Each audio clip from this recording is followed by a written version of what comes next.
नमस्कार दोस्तों, अभिवादन स्वीकार करें लोकेश त्रिपाठी की तरफ से, पीडब्ल्यू की तरफ से। और आइए उत्तर प्रदेश प्रीलिम्स परीक्षा के जो सीरीज हमने शुरू की थी उसमें अब बात करते हैं इकोनॉमी की। इकोनॉमी की सीरीज में जो सबसे पहला टॉपिक है उस पर हम चर्चा करेंगे इन्फ्लेशन पर, महंगाई पर। महंगाई का दौर है, चर्चा ही चल रहा है तकरीबन 6-8 महीने से कोरोना के बाद से कि महंगाई डायन खाए जात है। तो महंगाई क्या है, कहां से आती है, इसके कितने पक्ष बनते हैं, इन पर विस्तार से बात करेंगे। बस ध्यान ये रखना है, ये जो बातें हो रही हैं वो प्रीलिम्स एग्जाम के नजरिए से हो रही हैं। ये महंगाई मेंस में भी यूपी पीसीएस में है, लेकिन हम यहां मेंस के पक्षों पर, आयामों पर कम जाएंगे, हम प्रीलिम्स के ही आयाम पर ज्यादा रहेंगे। तो चर्चा शुरू करते हैं और पहली ही बात इस पर करते हैं कि आखिर इन्फ्लेशन कहते किसे हैं, महंगाई कहते किसे हैं, मुद्रास्फीति कहते किसे हैं। अंग्रेजी में इसे इन्फ्लेशन बोलते हैं, हिंदी में इसे मुद्रास्फीति बोलते हैं, आम बोलचाल की भाषा में महंगाई बोलते हैं। कब होती है महंगाई, क्या होती है महंगाई, किसे कहेंगे महंगाई, थोड़ा बात इस पर भी कर लेते हैं। कहते हैं कि जब वस्तुओं और सेवाओं की कीमतों में, प्राइस में समय के साथ वृद्धि होती है, समय के साथ बढ़ोतरी होती है, तो कहते हैं इन्फ्लेशन आ गई है।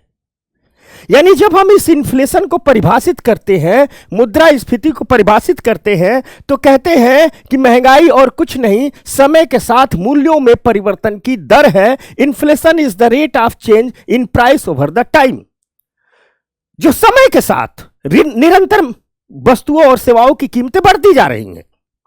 जो गुड्स और सर्विस आज खरीदे थे, एक सप्ताह बाद उसकी कुछ प्राइस और हो गई, एक महीने बाद कुछ और प्राइस हो गई, सबकी बढ़ती जा रही हैं, तो उसे हम क्या कहते हैं, इन्फ्लेशन कहते हैं। 2-3 बातें याद रखने वाली है इन्फ्लेशन के कॉन्सेप्ट में। बात नंबर 1 कि हम कह रहे हैं कि वस्तुओं और सेवाओं के एवरेज प्राइस में वृद्धि ही महंगाई है, वस्तुओं और सेवाओं के औसत मूल्य में बढ़ोतरी ही महंगाई है। तो याद रखना, जब हम कहते हैं कि वस्तुओं और सेवाओं, गुड्स और सर्विस के एवरेज प्राइस में निरंतर वृद्धि हो रही है, तो इसका मतलब इसमें ऑल गुड्स एंड सर्विस आ जाती है, ऑल गुड्स एंड सर्विस आ जाती है। अर्थात महंगाई तब मानी जाएगी जब सभी वस्तुओं की कीमतों में निरंतर वृद्धि हो रही है, जब सभी प्रकार की सर्विसेज की प्राइस में निरंतर वृद्धि हो रही है। ऐसा कभी नहीं होता है कि अगर किसी एक गुड्स की प्राइस में वृद्धि हो जाए, किसी एक सर्विस की प्राइस में वृद्धि हो जाए तो हम महंगाई मान लें। महंगाई तब मानेंगे, इन्फ्लेशन तब मानेंगे जब जितने भी प्रकार की वस्तुएं और सेवाएं हैं सबके एवरेज प्राइस में वृद्धि हुई हो, ऑल गुड्स और सर्विस के एवरेज प्राइस में वृद्धि हो, तो उसे हम कहेंगे इन्फ्लेशन है, महंगाई है। और एक विशेष बात, एक गहरे कॉन्सेप्ट की बात याद रखना, महंगाई को तभी मानी जाएगी, इन्फ्लेशन तभी मानी जाएगी जब वस्तुओं और सेवाओं की कीमतें बढ़ रही हो, गुड्स और सर्विस की प्राइस बढ़ रही हो, साथ साथ भविष्य में भी बढ़ने की संभावना हो। गुड्स और सर्विस की प्राइस मान लीजिए आज कुछ है, और अगर यह है कि 15 दिन बाद वो कम हो जाएंगी, तो उसे महंगाई नहीं माना जाएगा। यानी वर्तमान में कीमतें बढ़ रही हो, भविष्य में भी बढ़ने की संभावना हो, तभी उसे महंगाई माना जाएगा, तभी उसे इन्फ्लेशन माना जाएगा। इसीलिए हमने शुरू में परिभाषा में क्या कहा कि समय के साथ मूल्यों में परिवर्तन की दर है, यानी वर्तमान में भी वृद्धि हो रही है कीमतों में और भविष्य में भी कीमतों में वृद्धि की संभावना है, तो उसे ही इन्फ्लेशन कहती है।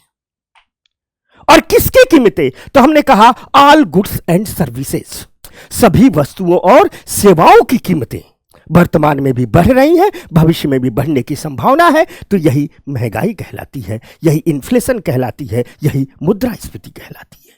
तो ये रही परिभाषा, मुझे उम्मीद है एकदम क्लियर हो गया होगा। अब आइए आगे की चर्चाएं करते हैं। तो यहीं से एक सवाल उठ जाता है कि आखिर जब इन्फ्लेशन आती है, जब ये महंगाई डायन आती है, एक गाना था ना, सखी सैया तो खूब ही कमात है, महंगाई डायन खाए जाता है। तो आखिर जब ये इन्फ्लेशन आती है, जब ये महंगाई आती है, तो इसका इफेक्ट क्या क्या पड़ता है। अगर एक लाइन में हम इसे समझें तो पहला इफेक्ट तो जो देश पर पड़ता है, सरकारों पर पड़ता है, उनका बजट असंतुलित हो जाता है। जो बजट होता है वह अनबैलेंस हो जाता है। बैलेंस्ड हो जाता है। आप कहोगे बजट के असंतुलित होने के मायने क्या हैं? दरअसल बजट के असंतुलित होने के मायने ये है कि सरकार जब बजट लेकर के आती है तो आने वाले 1 सालों में देश को बताती है कि हम यहां से इतना पैसा लाएंगे और यहां इतना पैसा खर्च करेंगे और यह लक्ष्य प्राप्त करेंगे। हो क्या जाता है कि वस्तुओं और सेवाओं की कीमतों में जब वृद्धि होती है तो सरकार को जितना पैसा खर्च करके जो लक्ष्य प्राप्त करना था सरकार वो प्राप्त ही नहीं कर पाती है और यही बजट असंतुलित हो जाता है।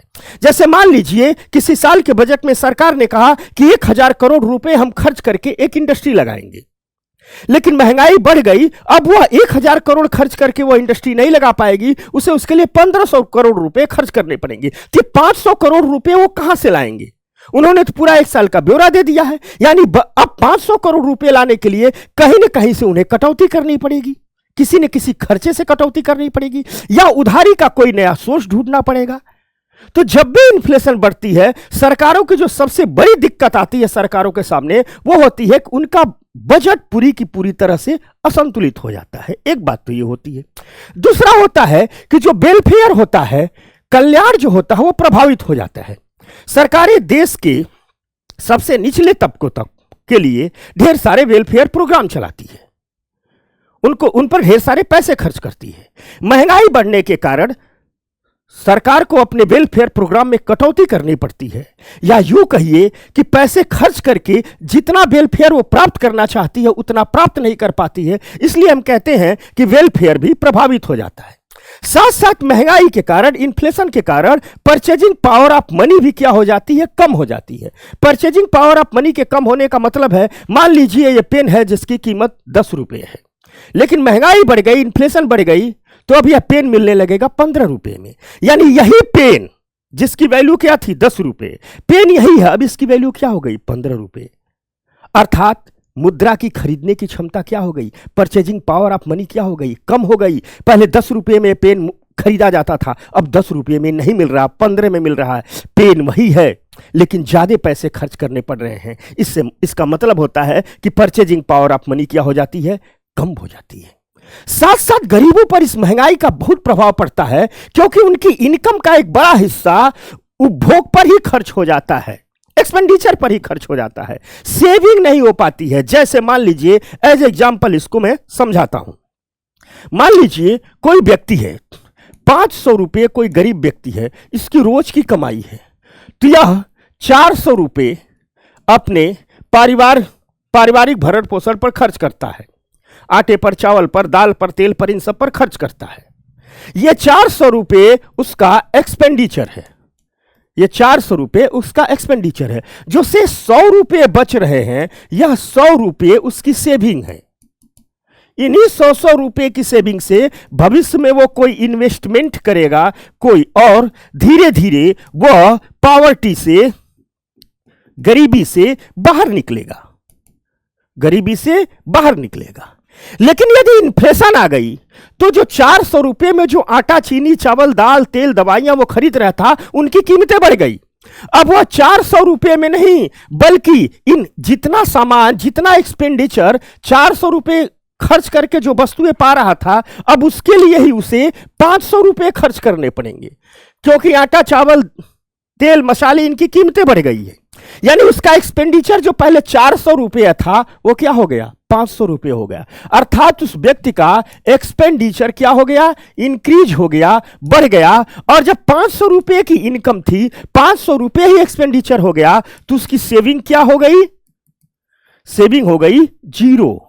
और जब सेविंग जीरो हो गई तो उसके द्वारा भविष्य में किया जाने वाला कोई भी इन्वेस्टमेंट क्या हो गया? जीरो। निवेश की संभावनाएं क्या हो गई? शून्य हो गई। अब एक उम्मीद थी उसे उसके गरीबी रेखा से बाहर निकलने की, इसी इन्वेस्टमेंट के दम पर, कि छोटा छोटा पैसा इकट्ठा करेगा, इन्वेस्टमेंट करेगा, गरीबी से बाहर निकलेगा। लेकिन चूंकि उसका एक्सपेंडिचर और इनकम ज्यादा हो गया, तो अब यह इन्वेस्टमेंट जीरो हो गया और उसके पुनः थोड़े से अमीर बनने की जो भी संभावनाएं थी, इन्फ्लेशन ने उन संभावनाओं को ही मार दिया, उनका ही गला घोट दिया। तो यह प्रभाव पड़ता है इन्फ्लेशन का। साथ साथ मुद्रा का अवमूल्यन हो जाता है, मतलब मुद्रा के वैल्यू में गिरावट आ जाती है। अर्थात मुद्रा से जितना खरीद सकते थे अब मुद्रा से उतनी आप खरीद नहीं कर पा रहे हैं, परचेजिंग पावर में कमी आ रही है, मुद्रा की वैल्यू कम हो जा रही है। ये है महंगाई के होने वाले प्रभाव, महंगाई के होने वाले इफेक्ट। अब बातें करते हैं कि आखिर ये महंगाई है, यह होती कितने प्रकार की, एग्जाम के नजरिए से सब समझना है। तो जब हम महंगाई के प्रकारों पर बात करते हैं तो जो सबसे पहली महंगाई होती है उसे क्रीपिंग इन्फ्लेशन कहते हैं, धीमी मुद्रास्फीति कहते हैं। क्रीपिंग, देखो ये बच्चा है ना, छोटे बच्चे नहीं घुटनों के बल पर चलते हैं, बहुत धीरे धीरे चलते हैं, उसी को कहते हैं कि बच्चा एकदम रेंगते हुए चल रहा है। कहते हैं ना बच्चे को, देखो धीरे धीरे चलता है घुटनों के बल पर, हम कहते हैं देखो बच्चा रेंगते हुए चल रहा है, अर्थात धीरे धीरे चल रहा है। इस धीमे धीमे चलती हुई महंगाई को ही, धीमी धीमी चलती हुई क्रीपिंग इन्फ्लेशन को ही हम रेंगती हुई महंगाई भी कहते हैं, रेंगती मुद्रास्फीति भी कहते हैं। अर्थात क्रीपिंग इन्फ्लेशन के कई नाम हैं, हिंदी में कई नाम है, धीमी मुद्रास्फीति या रेंगती मुद्रास्फीति, अंग्रेजी में एक ही नाम है क्रीपिंग इन्फ्लेशन। तो ये तो ठीक है भाई, धीमे धीमे चल रही है, रेंगते हुए चल रही है, तो क्रीपिंग इन्फ्लेशन हो गई। लेकिन सवाल है आंकड़ों में क्रीपिंग इन्फ्लेशन का मतलब क्या है? तो आंकड़ों में क्रीपिंग इन्फ्लेशन का मतलब क्या है कि जब जनरल प्राइस इंक्रीज 4% की होती हो, यानी सामान्य वस्तुओं और सेवाओं की कीमतों में वृद्धि यदि 4% के दर से होती है तो उसे क्रीपिंग इन्फ्लेशन भी कहते हैं। साथ साथ इसे जनरल इन्फ्लेशन भी कहते हैं, कॉमन इन्फ्लेशन भी कहते हैं, सामान्य महंगाई भी कहते हैं। इसलिए इसे सामान्य महंगाई कहते हैं क्योंकि इसका अर्थव्यवस्था पर नकारात्मक नहीं सकारात्मक प्रभाव पड़ता है। साथ साथ इस महंगाई के हम अभ्यस्त हो जाते हैं, हमारी आर्थिक स्थिति पर कोई इफेक्ट नहीं डाला जाता है।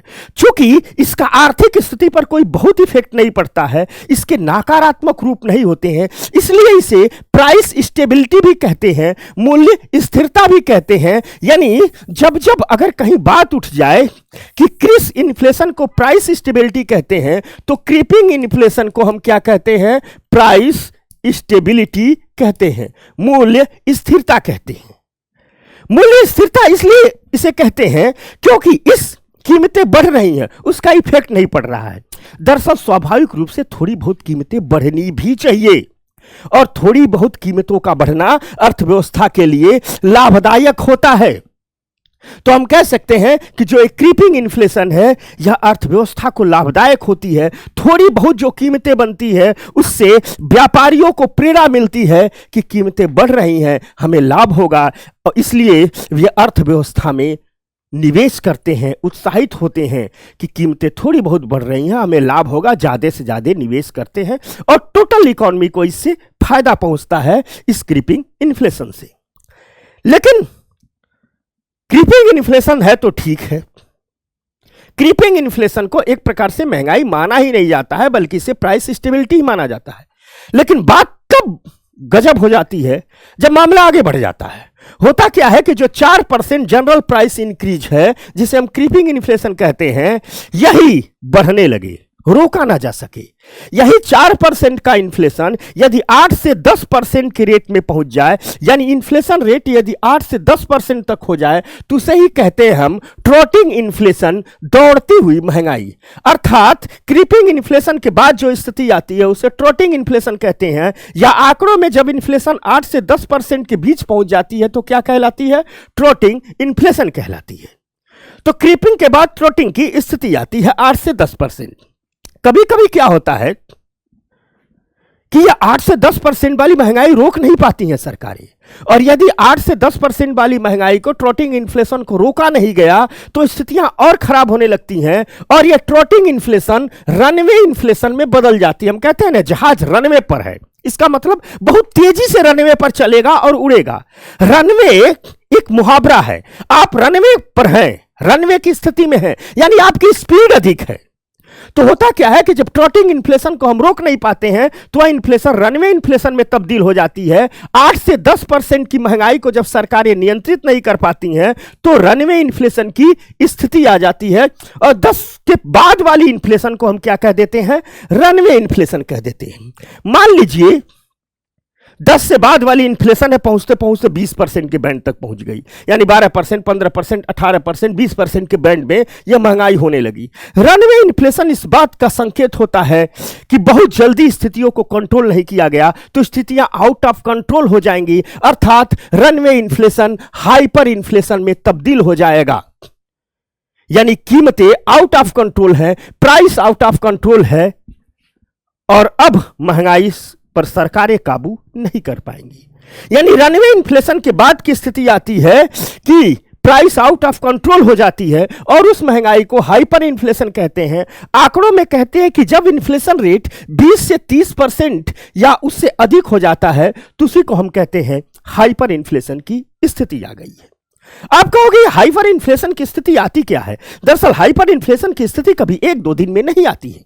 हाइपर इन्फ्लेशन की स्थिति सरकार की गलत राजकोषीय नीतियों का परिणाम होती है। जब कोई भी सरकार गलत राजकोषीय नीतियों का पालन वर्षों तक करती है, यानी जब सरकारों की फिस्कल पॉलिसी ही गलत होती है, जब सरकारों की फिस्कल पॉलिसी ही गलत होती है, जब फिस्कल पॉलिसी गलत होती है तो ये हाइपर इन्फ्लेशन की स्थितियां आने की संभावना होती है। कहोगे फिस्कल पॉलिसी का गलत होने का यहां मतलब क्या है? तो यहां फिस्कल पॉलिसी के गलत होने का मतलब है कि जब कोई भी राष्ट्र अपने खर्च से अधिक उधार लेता है और खर्च से अधिक उधार ले लिया है तो इस उधार की भरपाई कैसे करेगा, आप अपनी डेफिसिट फाइनेंसिंग कैसे करेगा? तो करता क्या है कि उस उधार की भरपाई के लिए, इस डेफिसिट फाइनेंसिंग के लिए करेंसी प्रिंट करने लगता है, अधिक से अधिक अपने देश में करेंसी प्रिंट करने लगता है। और जब सरकारें अधिक से अधिक करेंसी प्रिंट करने लगती है, यानी अपने उधारी को चुकाने के लिए ज्यादा नोट छापने लगती है, तो पैसे की मात्रा अधिक हो जाती है,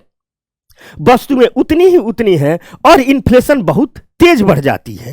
तो यह सरकार की रॉन्ग फिस्कल पॉलिसी का भी परिणाम होता है। डेफिसिट फाइनेंसिंग के लिए जब सरकारें करेंसी अधिक प्रिंट करने लगती हैं उसका भी परिणाम होता है। साथ साथ कभी कभी क्या होता है, कोई देश जब युद्ध के हालात में पहुंच जाता है तो युद्ध के समय होता क्या है कि उस देश के जितने भी राजकोषीय संसाधन होते हैं, जितना भी उसके पास पैसा होता है, जो सिविलियन एक्सपेंडिचर के लिए था, नागरिक खर्च के लिए था, सरकारें उसे वार में ट्रांसफर कर देती हैं, युद्ध की तैयारियों में ट्रांसफर कर देती हैं। यानी सिविलियन प्रोडक्शन के ठिकानों को मिलिट्री एम के लिए, मिलिट्री उद्देश्यों के लिए मोड़ दिया जाता है। जो फैक्ट्रियां जूते बनाती थी अब उनसे वर्दियां सिलवाई जाने लगेंगी, उनसे आर्मी के बूट बनवाए जाने लगेंगे। यानी सामान्य नागरिकों के पहनने के लिए जूते बनाने वाली कंपनियां अब सिर्फ सेनाओं को बूट सप्लाई करने लगेंगी, तो सामान्य नागरिक के लिए जूते नहीं मिलेंगे, मार्केट में जूतों की कमी हो जाएगी, जूतों की प्राइस बढ़ जाएगी। ब्रेड और दूध जो सामान्य जनता के लिए होता है, अब उस ब्रेड और दूध की सप्लाई ज्यादा से ज्यादा आर्मी को की जाने लगेगी, क्योंकि युद्ध की स्थितियां हैं, तो ब्रेड और दूध की कमी हो जाएगी, इन्फ्लेशन बढ़ जाएगी। इसलिए आप देखते होंगे कि जब कोई देश थोड़ा सा लंबे समय तक युद्ध में जाता है तो इन्फ्लेशन की स्थिति आ जाती है। इसीलिए कहा जाता है युद्ध खतरनाक होते हैं। युद्ध की कीमत सिर्फ मोर्चे पर खड़े सैनिक को ही नहीं चुकानी पड़ती है, युद्ध की कीमत पूरे देश को चुकानी पड़ती है, पूरे देश को युद्ध लड़ने पड़ते हैं।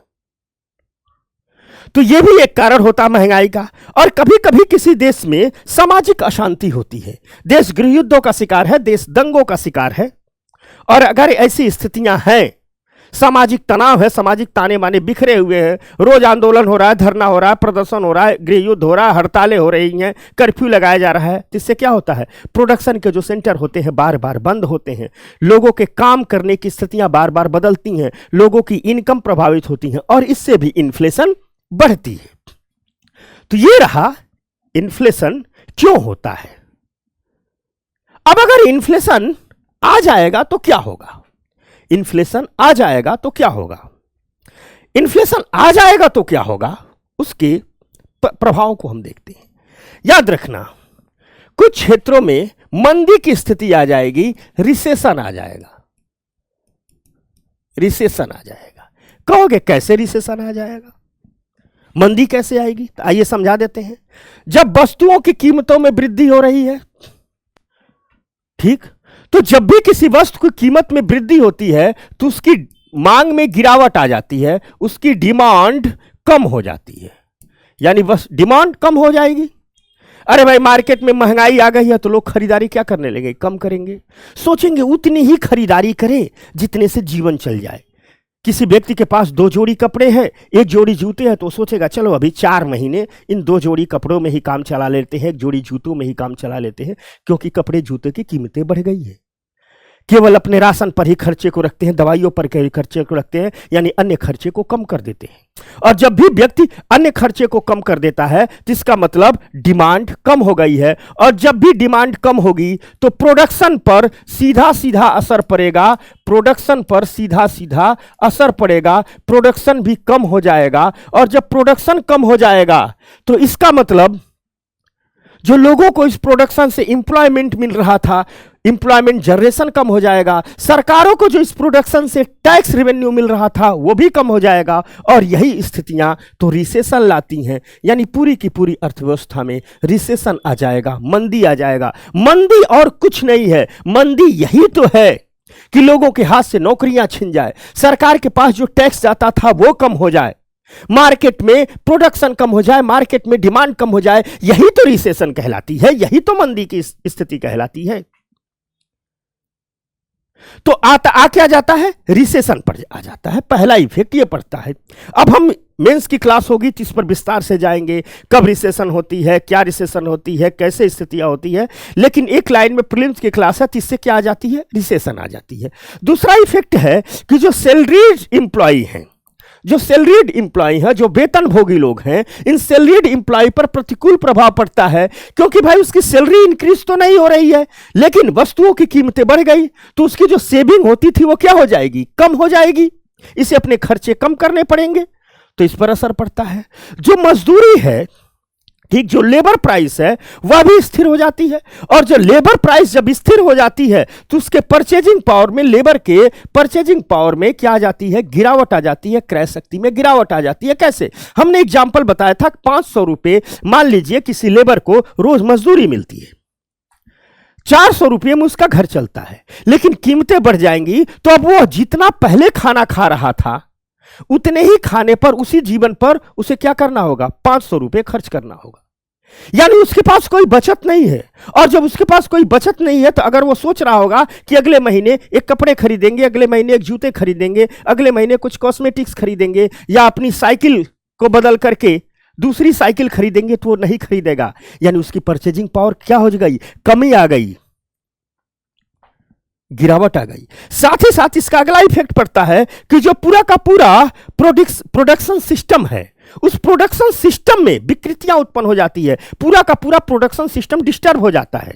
उत्पादन प्रतिरूप में विकृतियों का मतलब होता है पूरे के पूरे प्रोडक्शन सिस्टम का डिस्टर्ब हो जाना। प्रोडक्शन सिस्टम के डिस्टर्ब हो जाने या प्रोडक्शन सिस्टम के अनबैलेंस हो जाने के मायने ये होते हैं कि हर वस्तु का जो उत्पादन होना चाहिए एक एवरेज में होना चाहिए। जिस वस्तु की कीमतें बढ़ जाती है, जो इन्वेस्टर्स लोग हैं अब उन क्षेत्रों में निवेश कम करने लगते हैं, क्योंकि खरीदारी करने वाले कम होते हैं, तो उन क्षेत्रों में ज्यादा निवेश करने लगते हैं जो वस्तुएं अभी थोड़ी सी सस्ती हैं, जिनकी महंगाई कम हुई है। ऐसे में क्या हो जाता है कि जब जो वस्तुएं महंगी है उसमें इन्वेस्ट ही रुक गया तो और महंगी होती जाएंगी, और जो वस्तुएं सस्ती हैं उनमें ज्यादा इन्वेस्टमेंट हो गया और सस्ती होती जाएंगी, और पूरा का पूरा जो प्रोडक्शन पैटर्न है, जो उत्पादन प्रतिरूप है, प्रोडक्शन पैटर्न ही क्या हो जाता है, डिस्टर्ब हो जाता है। ये महंगाई के इफेक्ट हो जाते हैं। साथ ही साथ किसी भी देश के ग्रोथ के लिए, किसी भी देश के ग्रोथ के लिए, ठीक, किसी भी देश के ग्रोथ के लिए और किसी भी देश के उद्योग के लिए जो ऋण की उपलब्धता है, लोन की उपलब्धता है, वो क्या हो जाती है, प्रभावित हो जाती है। यानी किसी भी देश के में 2 चीजें चाहिए, किसी भी देश को ग्रोथ चाहिए, और इसके लिए जो देश की इंडस्ट्री है, इंडस्ट्री को क्या चाहिए, लोन चाहिए, और जो लोन चाहिए यह हमेशा चीप लोन चाहिए, चीप लोन चाहिए। चीप लोन मतलब सस्ता लोन। जब उद्योगों को सस्ता लोन मिलता है, चीप लोन मिलता है, तो यह उद्योग क्या करते हैं, लोन लेकर के अपना प्रोडक्शन बढ़ाते हैं, लोन लेकर के क्या करते हैं, अपना प्रोडक्शन इंक्रीज करते हैं। लेकिन और जब प्रोडक्शन इंक्रीज होगा तो क्या होती है, ग्रोथ होती है। लेकिन होता क्या है कि जब भी इन्फ्लेशन बढ़ती है तो जो देश का सेंट्रल बैंक होता है ना, जो देश का केंद्रीय बैंक होता है, वह इस इन्फ्लेशन में नियंत्रण करने के लिए इंटरेस्ट रेट में वृद्धि कर देता है।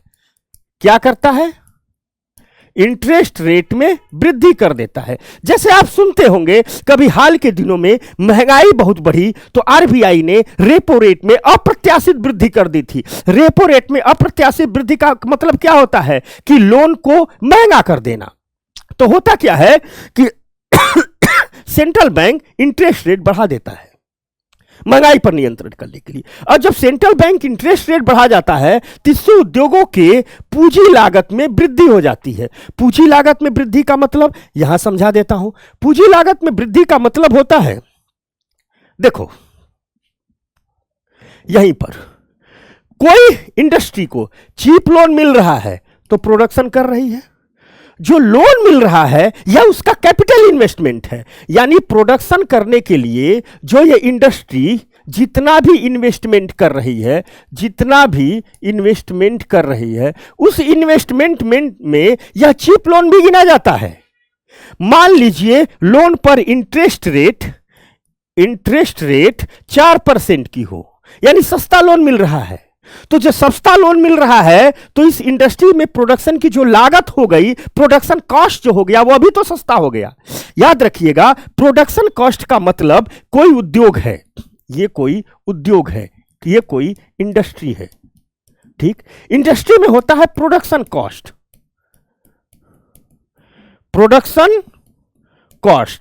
उत्पादन लागत। इस प्रोडक्शन कॉस्ट में 3-4 चीजें जुड़ी जाती हैं। रॉ मटेरियल की प्राइस क्या है, ठीक, साथ साथ लोन पर इंटरेस्ट रेट कितना देना पड़ रहा है, ब्याज दरें कितनी देनी पड़ रही है, इंटरेस्ट रेट, ठीक।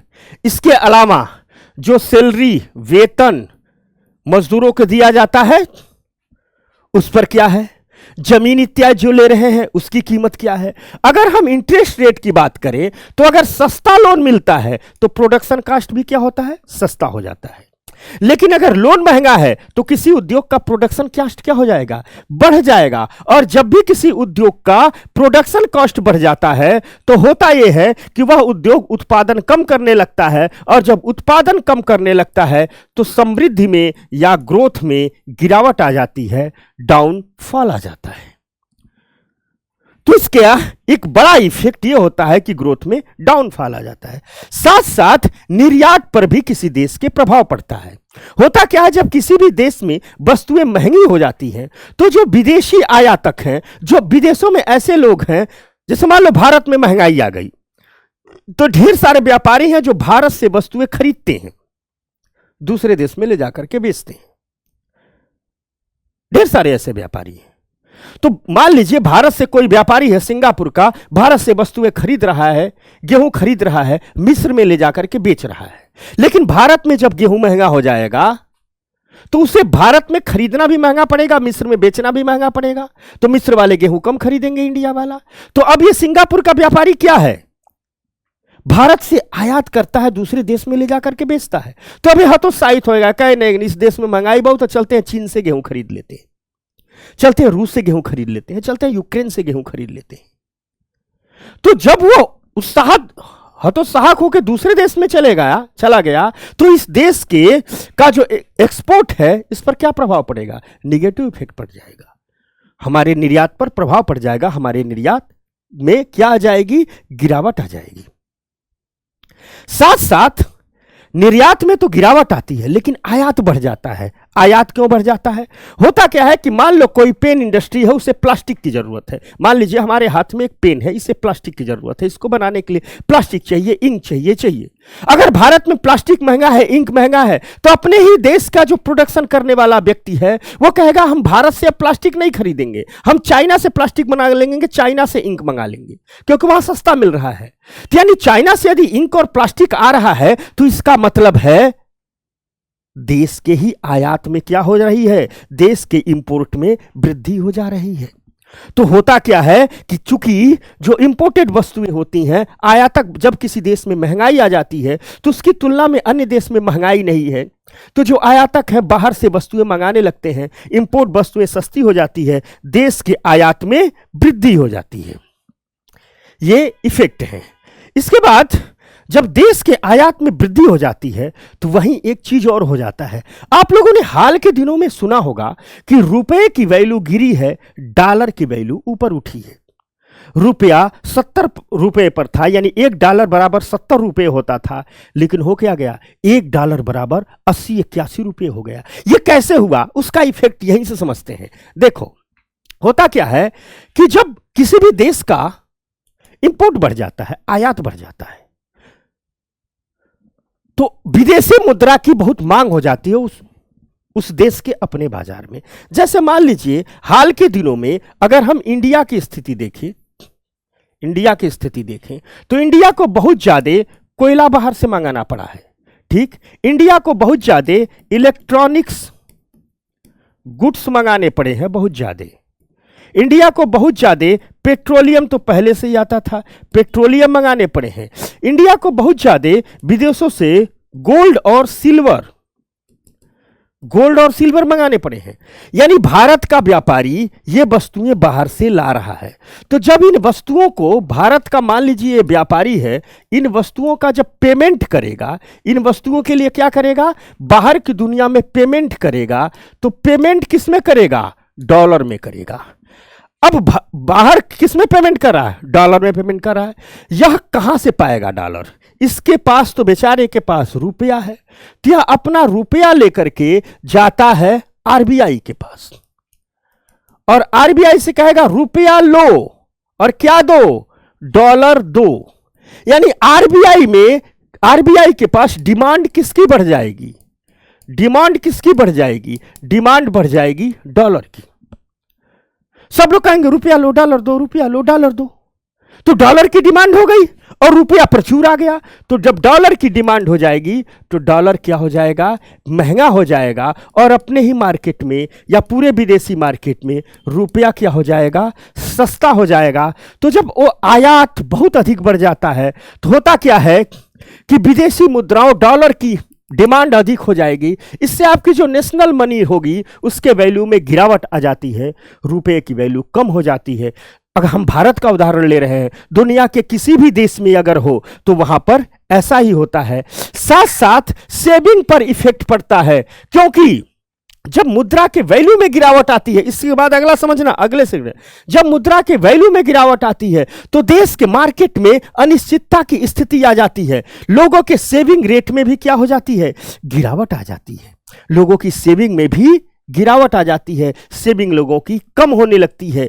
इसके साथ साथ जो इनकम अनइक्वलिटी है, जो आय की असमानता है, या जो आय की असमानता है वो अभी और अधिक बढ़ने लगती है। यानी आय का जो असमान वितरण है, इनकम अनइक्वलिटी है, जो आय की खाइयां हैं वह भी बहुत गहरी हो जाती हैं। आय असमानता और तेजी से बढ़ने लगती है, गरीब और गरीब हो जाते हैं।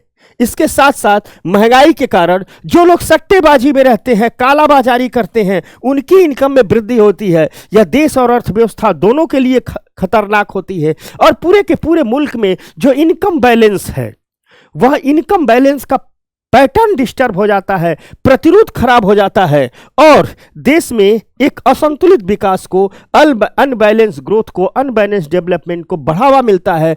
करप्शन में वृद्धि होती है, कालाबाजारी, जमाखोरी आदि को बढ़ावा मिलता है। राजकोषीय घाटे में वृद्धि होती है।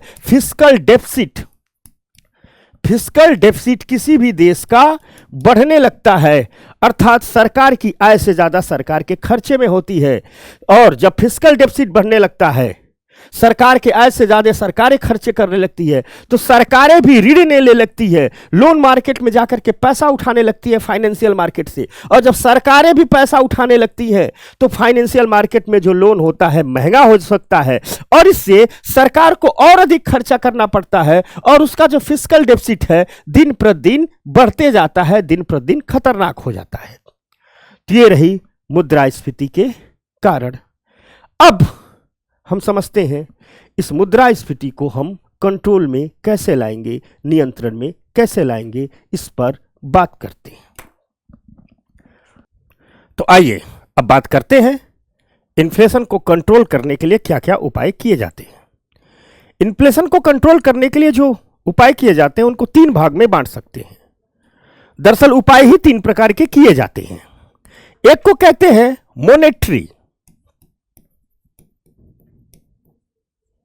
मोनेटरी उपाय, दूसरे को कहते हैं फिस्कल और तीसरे को कहते हैं एडमिनिस्ट्रेटिव। हम पहले उपाय पर चर्चा करेंगे। मॉनेटरी उपाय का मतलब है मौद्रिक उपाय, अर्थात महंगाई को रोकने के लिए देश का सेंट्रल बैंक जो उपाय करता है वे सारे के सारे मॉनेटरी उपायों में आते हैं। अगर भारत के संदर्भ में बात करें तो मॉनेटरी उपाय को कौन करेगा? देश का सेंट्रल बैंक अर्थात आरबीआई। तो जब भी महंगाई आती है हर देश का सेंट्रल बैंक सजग हो जाता है। जैसे अभी आप लोगों ने देखा होगा कि यूएस में, अमेरिका में महंगाई बहुत आई तो वहां के फेडरल बैंक ने तुरंत क्या किया? अपने यहां इंटरेस्ट रेट बढ़ा दी। ठीक कुछ दिन बाद आप लोगों ने देखा होगा कि आरबीआई ने क्या किया, भारत के सेंट्रल बैंक ने क्या किया, इसने भी इंटरेस्ट रेट बढ़ा दी, इसने भी रेपो रेट को बढ़ा दिया। तो जो मॉनेटरी उपाय होते हैं या वस्तुतः किसी देश के सेंट्रल बैंक द्वारा किए जाते हैं, सेंट्रल बैंक द्वारा किए जाते हैं। अगर भारत के संदर्भ में देखें तो भारत में इसे कौन करता है? तो आरबीआई करती है। दुनिया के किसी भी देश में इन्फ्लेशन को कंट्रोल करने के लिए सेंट्रल बैंक जो उपाय करता है उसे हम कहते हैं डियर मनी पॉलिसी, ठीक, या मॉनेटरी पॉलिसी की कॉन्ट्रैक्शनरी पॉलिसी। जो ये डियर मनी पॉलिसी होती है या महंगे धन की इसी नीति कहते हैं या महंगी मुद्रा की नीति कहते हैं, इसका मतलब ये नहीं है कि मुद्रा महंगी हो गई। इसमें होता क्या है, इस डियर मनी पॉलिसी में, महंगी मुद्रा की नीति में जो सेंट्रल बैंक होता है वह करता क्या है कि मार्केट में मनी सप्लाई को कम कर देता है। यानी सेंट्रल बैंक ऐसे उपाय अपनाता है कि मार्केट में मनी सप्लाई क्या हो जाए? कम हो जाए। और जब पैसे की मात्रा कम हो जाएगी तो वस्तुओं की कीमतें कुछ न कुछ गिर जाती हैं। इसके लिए सेंट्रल बैंक करते क्या है? सीआरआर को बढ़ा देंगे, कैश रिजर्व रेशियो को बढ़ा देंगे। यानी सीआरआर मतलब हर बैंक को अपने पास जो भी डिपॉजिट होता है उसका एक हिस्सा आरबीआई के पास रखना पड़ता है। सीआरआर बढ़ा दिए यानी ज्यादा पैसा आरबीआई के पास रखना होगा। साथ साथ एसएलआर बढ़ा दिए। एसएलआर मतलब जो भी बैंकों के पास डिपॉजिट होता है उसका एक हिस्सा हमेशा अपने पास रखना पड़ता है, उसे भी बढ़ा दिए। यानी बैंकों को ज्यादा कैश अपने पास भी रखना पड़ेगा। तो जब बैंकों को अपने डिपॉजिट का ज्यादा हिस्सा आरबीआई के पास रखना पड़ रहा है, ज्यादा हिस्सा अपने पास रखना पड़ रहा है, तो बैंकों का जो लोनेबल फंड है वो क्या हो जाएगा? कम हो जाएगा। जो डिपॉजिट है वही तो बैंक लोन देते हैं। और आप किसी बैंक के पास, मान लीजिए ये बैंक है, यह बैंक है किसके पास 100 रुपए की डिपॉजिट है, तो यही 100 रुपया उसका एक प्रकार से लोनेबल फंड होता है। यही 100 रुपया उसका लोनेबल फंड होता है, यानी इसी को लोन के रूप में वापस करते हैं। लेकिन डियर मनी पॉलिसी में होता क्या है? डियर मनी पॉलिसी में सीआरआर बढ़ा दिया जाएगा, अर्थात इसी डिपॉजिट का एक बड़ा हिस्सा उनके पास, उनको आरबीआई के पास रखना पड़ेगा। एसएलआर बढ़ा दिया जाएगा, यानी इसी डिपॉजिट का एक बड़ा हिस्सा कैश के रूप में अपने पास रखना होगा, अपने पास रखना होगा। तो 100 रुपये डिपॉजिट थी जो उसका लोनेबल फंड था, मान लीजिए सीआरआर बढ़ा दिया, इसमें से 10 रुपया आरबीआई के पास रखना हो। एसएलआर के रूप में कह रहे हैं, हम बढ़ा रहे हैं, यानी कैश आपको अपने पास रखना हो। मान लो तो 30 रुपया या 30% बढ़ा दिया, 30 रुपया अपने पास रखना है। तो बैंक का जो 100 रुपये का डिपॉजिट था, 10 रुपया चला गया आरबीआई के पास, 30 रुपया अपने पास रखना है, 40 रुपया तो यही हो गया। तो लोनेबल फंड कितना बचा? 60 रुपया। तो जब लोनेबल फंड 60 रुपया हो गया है तो बैंक के पास 100 रुपया आया, 60 रुपये व्यवसाय में लगाएगा, तो इसी 60 रुपये से इतनी ब्याज कमानी है कि 100 रुपये पर ब्याज चुका सके। तो जाहिर सी बात है बैंक अपना क्या करेगा? इंटरेस्ट रेट बढ़ा देगा। बैंक अपना क्या करेगा? इंटरेस्ट रेट बढ़ा देगा। तो जब लोनेबल फंड कम होता है तो बैंक अपने इंटरेस्ट रेट क्या करते हैं? बढ़ा देते हैं। और जब बैंक अपनी ब्याज दरें बढ़ा देते हैं, यानी मार्केट में पैसा जा रहा है, अधिक ब्याज दरों पर जा रहा है, यानी महंगा जा रहा है, तो यह डियर मनी पॉलिसी हो जाती है। साथ ही साथ इसी समय आरबीआई भी क्या करता है, जो देश का सेंट्रल बैंक है, अगर भारत के संदर्भ में देखें, आरबीआई करता है, क्या करता है कि यह रेपो रेट बढ़ा देता है। या क्या बढ़ा देता है? रेपो रेट बढ़ा देता है। अर्थात आरबीआई बैंकों को जो लोन देता था, उस लोन पर अब यह इंटरेस्ट रेट ज्यादा लेगा, ब्याज दरें ज्यादा लेगा। रेपो रेट क्या है? बैंक आरबीआई से लोन लेते हैं, शॉर्ट टर्म लोन लेते हैं, तो आरबीआई उस पर इंटरेस्ट रेट लेता है। आरबीआई ने रेपो रेट बढ़ा दिया, यानी आरबीआई कह रहा है हम ज्यादा ब्याज लेंगे, तो बैंक जो आरबीआई से पैसा लेंगे उस पर ज्यादा ब्याज चुकाएंगे, तो मार्केट में भी महंगे ब्याज पर पैसा देंगे, यानी ब्याज महंगा हो गया, पैसा महंगा हो गया। और जब पैसा महंगा हो गया तो यही डियर मनी है। और जब लोन महंगा हो जाता है तो लोग लोन कम लेने लगते हैं, मार्केट में मनी सप्लाई क्या हो जाती है? कम हो जाती है, यानी रेपो रेट इत्यादि में क्या हो जाती है? वृद्धि हो जाती है। तो सीआरआर बढ़ा देता है, एसएलआर बढ़ा देता है, रेपो रेट में बढ़ा देता है। इसके साथ साथ लोन मार्जिन को बढ़ा देता है। लोन मार्जिन का मतलब होता है, बैंक कहते हैं हम 1 करोड़ लोन देंगे तो आपसे 1 करोड़ की संपत्ति को हम गिरवी रखवाएंगे। लेकिन अगर लीड मार्जिन को बढ़ा दिया जाए, लोन मार्जिन को बढ़ा दिया जाए, तो बैंक कहते हैं 1 करोड़ लोन देंगे लेकिन आपसे 2 करोड़ की संपत्ति गिरवी रखवाएंगे, तो कम लोग लोन लेने आएंगे, मार्केट में मनी कंट्रोल हो गई। तो मॉनेटरी उपाय में मार्केट में पैसे की मात्रा को क्या किया जाता है? कम कर दिया जाता है, लोन महंगा कर दिया जाता है, इंटरेस्ट रेट बढ़ा दिया जाता है। और इसे कहते हैं कि सेंट्रल बैंकों का यह मानना है कि जब पैसे की मात्रा में कमी आ जाएगी तो वस्तुओं की कीमतें कुछ न कुछ गिरेंगी। यह ठीक भी है, सफल भी होता है, लेकिन इसके भी कुछ निगेटिव एस्पेक्ट्स हैं, कुछ सीमाएं हैं। जैसे होता यह है कि मान लीजिए जो इन्फ्लेशन है वह प्रोडक्शन कॉस्ट में वृद्धि के कारण आई है, या पेन है, यह महंगा हो गया क्योंकि इस पेन में लगने वाला प्लास्टिक महंगा हो गया है, इंक महंगा हो गया है, इस पेन में इस्तेमाल की जाने वाली अन्य चीजें महंगी हो गई है। यानी जब इसका प्रोडक्शन कॉस्ट ही महंगा हो गया है तो हम मार्केट में मनी सप्लाई घटाने बढ़ाने से इसके इन्फ्लेशन पर कोई इफेक्ट नहीं पड़ेगा। तो मॉनेटरी पॉलिसी सक्सेस होती है, लेकिन कुछ सीमाएं हैं कि यदि इन्फ्लेशन कॉस्ट में वृद्धि हो जाती है और उससे जो महंगाई आ जाती है, जो प्रोडक्शन कॉस्ट में जो वृद्धि हो जाती है उससे जो महंगाई आती है, उसे मॉनेटरी पॉलिसी नहीं रोक पाती है। जैसे रूस यूक्रेन युद्ध के कारण महंगाई आई, और रूस यूक्रेन युद्ध के कारण जो इन्फ्लेशन आई थी उससे हुआ क्या था? जो ग्लोबल सप्लाई चेन है उसमें रुकावट आ गई थी, यानी रॉ मटेरियल की सप्लाई देशों को हो नहीं पा रही थी। जब रॉ मटेरियल की सप्लाई नहीं हो पा रही थी तो वस्तुएं महंगी हो गई। अब इस महंगाई को हम लाख मॉनेटरी टूल इस्तेमाल कर ले, हम लाख डियर मनी पॉलिसी का इस्तेमाल कर ले, इस महंगाई को तभी रोका जा सकता है जब सप्लाई चेन खोला जाए, रूस यूक्रेन युद्ध रोका जाए। यानी जो महंगाई युद्ध के कारण आई है उसे मॉनेटरी पॉलिसी से आप ठीक नहीं कर सकते हैं। जो महंगाई प्रोडक्शन कॉस्ट में वृद्धि के कारण आई है उसे मॉनेटरी पॉलिसी से आप ठीक नहीं कर सकते हैं। तो मॉनेटरी पॉलिसी की यह सीमाएं हैं कि जब प्रोडक्शन कॉस्ट के कारण महंगाई बढ़ती है तो उसे मॉनेटरी पॉलिसी से ठीक नहीं किया जा सकता है।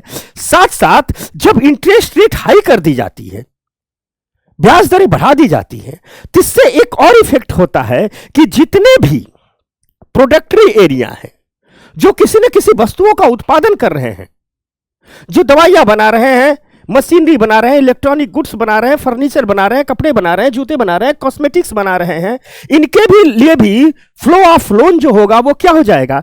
महंगा हो जाएगा। और जब इनके लिए फ्लो ऑफ लोन महंगा हो जाएगा तो लोन इन तक कम पहुंचेगा, और लोन इन तक कम पहुंचेगा तो ये प्रोडक्शन कम करने लगेंगे और देश की ग्रोथ में गिरावट आ जाएगी, जो ग्रोथ होगी वो कम हो जाएगी। तो ये रहा मॉनेटरी उपाय और इसकी कुछ सीमाएं। दूसरा उपाय है फिस्कल उपाय इसे कहते हैं, ठीक, राजकोषीय उपाय इसे कहते हैं, फिस्कल उपाय इसे कहते हैं। इसमें क्या होता है, जो देश की सरकारें हैं वह अपनी फिस्कल पॉलिसी का इस्तेमाल करती है, फिस्कल पॉलिसी का इस्तेमाल करती है। फिस्कल पॉलिसी मतलब अपनी बजट पॉलिसी का इस्तेमाल करती है। बजट में कुछ ऐसा करेंगी, कुछ ऐसी घोषणाएं करेंगी कि जिससे महंगाई कम हो। फिस्कल पॉलिसी के अंतर्गत सरकारें क्या करती हैं कि जो डायरेक्ट टैक्स है, जो अमीरों पर लगने वाला टैक्स है, इसमें वृद्धि कर देंगी। डायरेक्ट टैक्स है।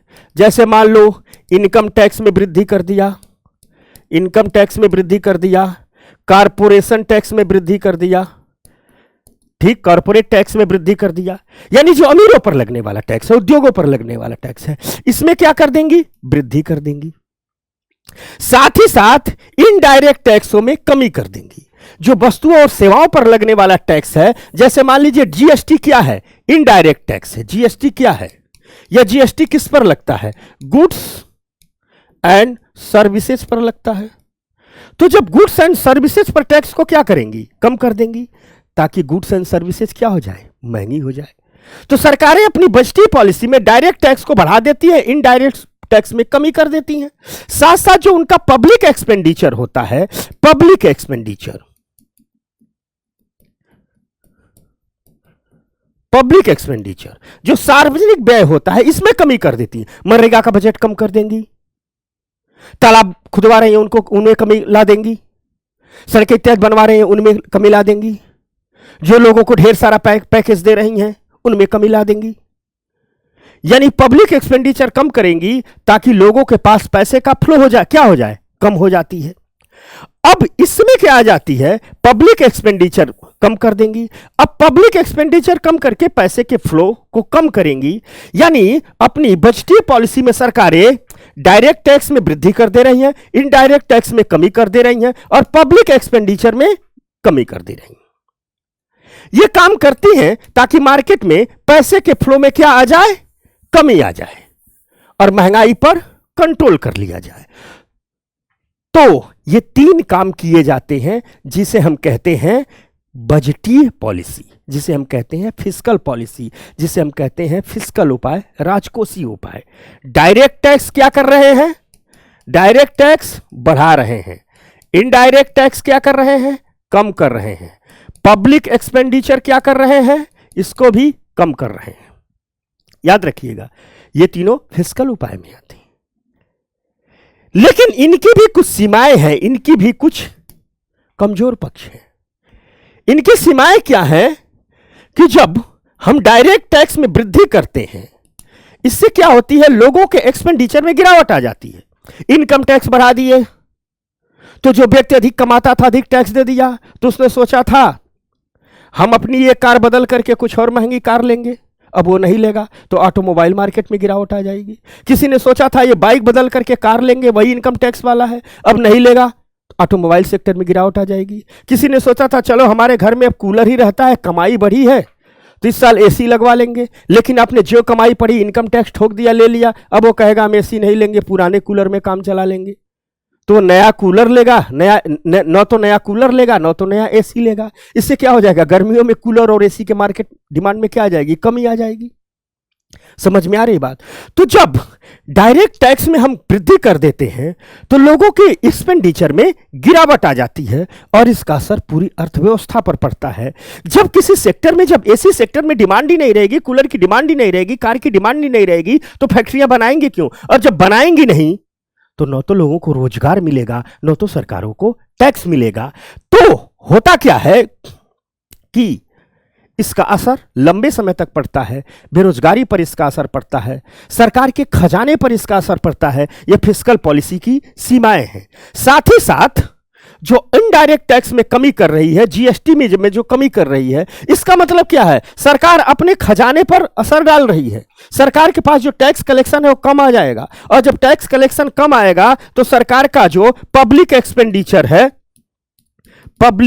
एक्सपेंडिचर है वह सरकार को और अधिक कम करना पड़ेगा।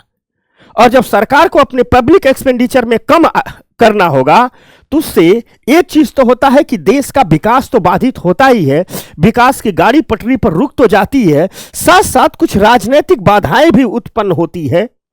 जनता में नेताओं को जवाब देना पड़ता है, सरकारें अपनी विश्वसनीयता खोने लगती है। इसके साथ साथ जो महत्वपूर्ण प्रोजेक्ट चल रहे थे, जो महत्वपूर्ण परियोजनाएं चल रही थी, जब इन पर एकाएक व्यय को कम किया जाता है तो देश के जो दूरगामी लक्ष्य होते हैं वह पूरे नहीं हो पाते हैं। इसलिए सरकारों के साथ सबसे बड़ी दुविधा यह होती है कि महत्वपूर्ण परियोजनाओं पर हम व्यय कम नहीं कर सकते हैं। इनको हमें करना ही होता है, लेकिन साथ साथ पब्लिक एक्सपेंडिचर में कम भी करना है, क्योंकि टैक्स कलेक्शन में हमारे कमी आ गई है। हमने इनडायरेक्ट टैक्स को कम कर दिया है और यही बजट आकर के असंतुलित हो जाता है। हमने शुरू में कहा था कि बजट असंतुलित होता है, इन सब का परिणाम यह होता है कि बजट असंतुलित हो जाता है। तो दूसरा था फिस्कल उपाय। तीसरा जो उपाय है उसे हम कहते हैं एडमिनिस्ट्रेटिव उपाय है, जो प्रशासनिक एजेंसियां करती हैं। प्रशासनिक एजेंसियां क्या करती हैं? मान लो महंगाई आई है तो देखती हैं कौन चीज महंगा हुआ है भाई, तो देखती हैं कि आम महंगाई का असर सीधे सीधे आम आदमी की जिंदगी पर तुरंत कम किया जाए।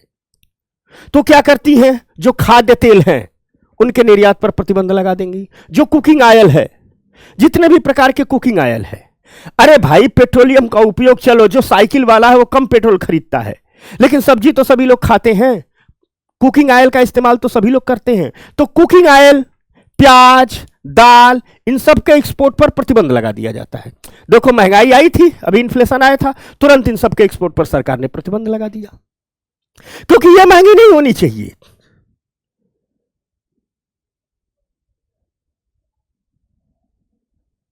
समझ में आ गई बात?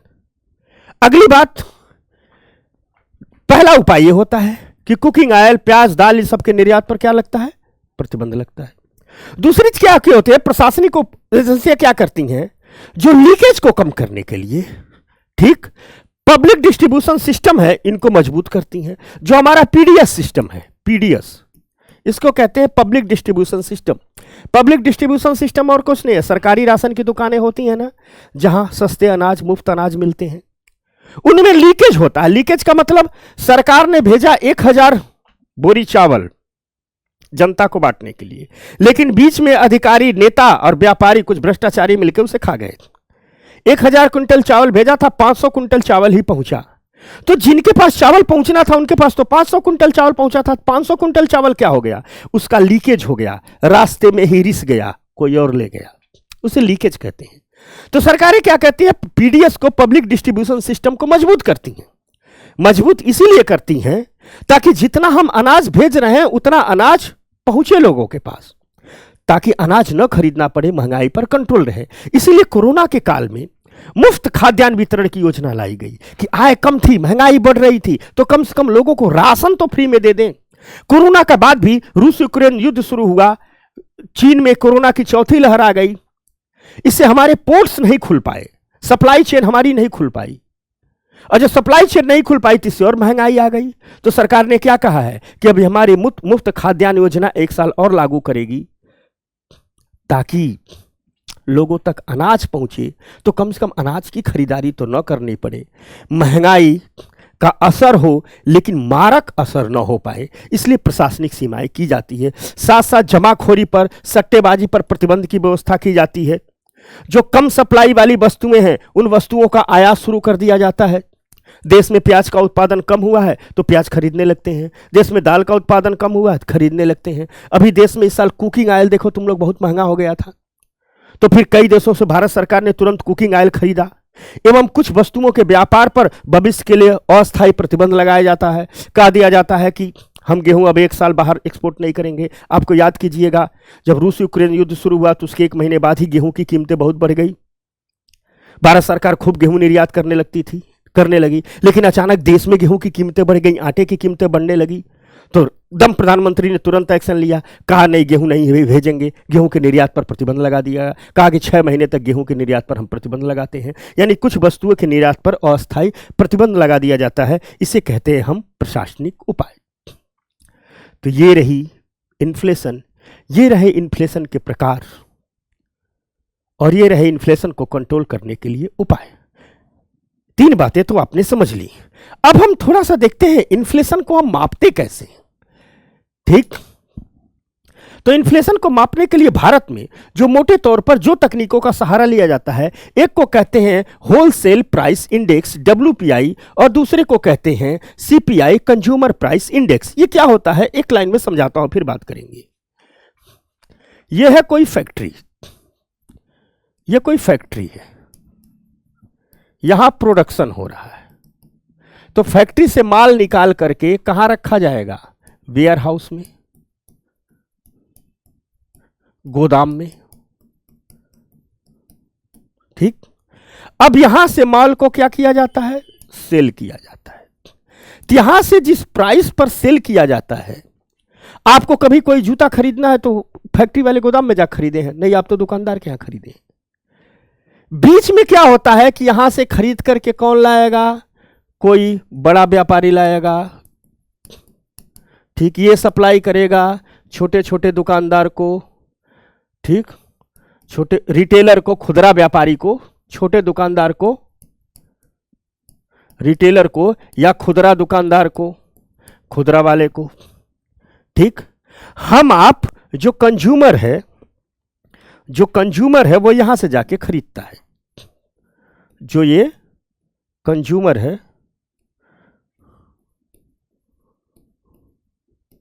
जो कंज्यूमर है वो यहां से खरीदता है।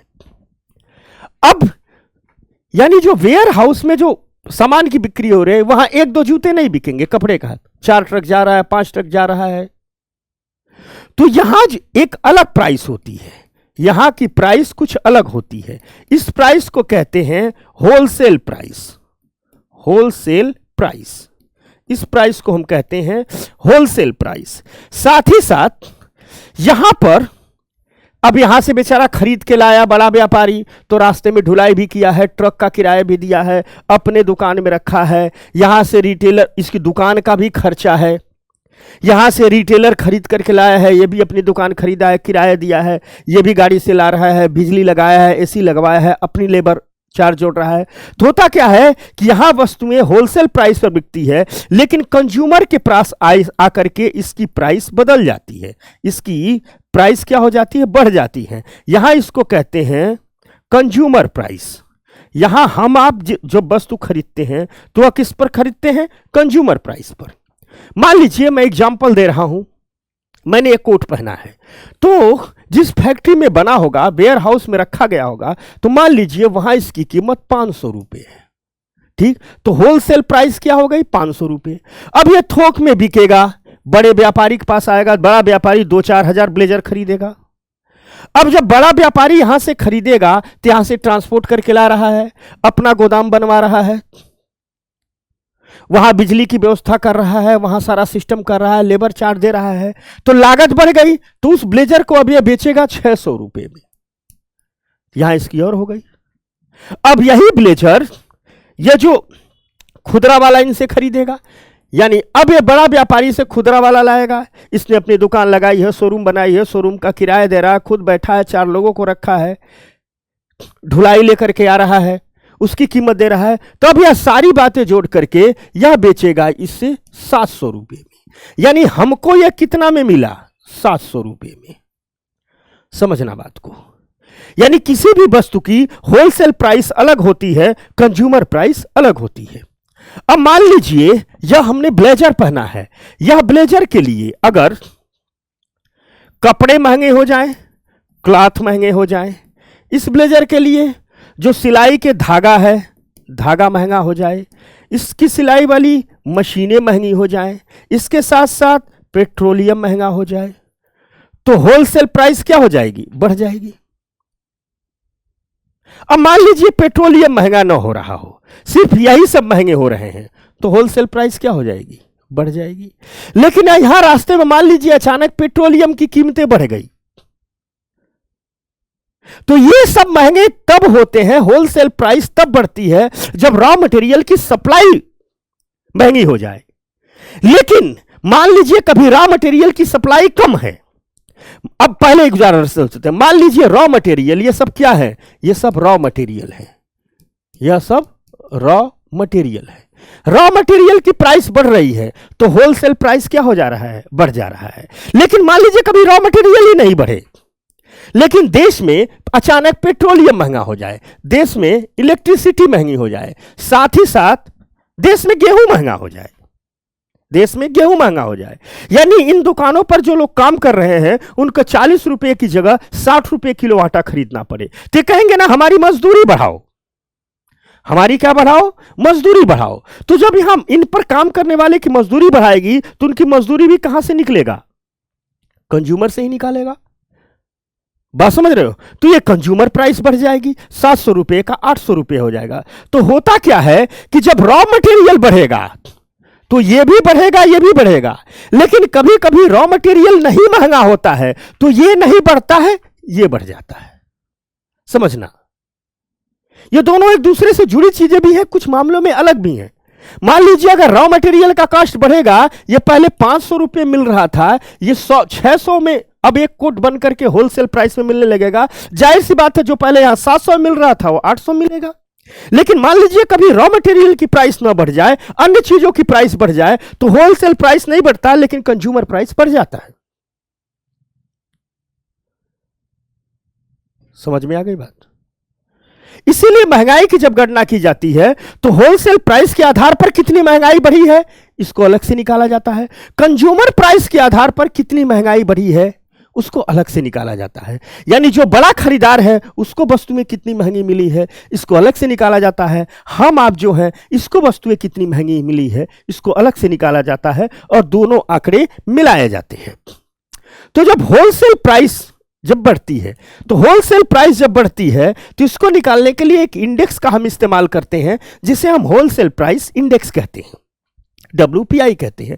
इसमें कुछ फैक्ट हैं जो आपको मैं यही याद करा रहा हूं। याद रखना, जब भी होलसेल प्राइस निकाली जाती है तो किसी भी मार्केट की सभी वस्तुओं को शामिल नहीं किया जाता है। एक क्या किया जाता है, गुड्स एक बास्केट बनाई जाती है।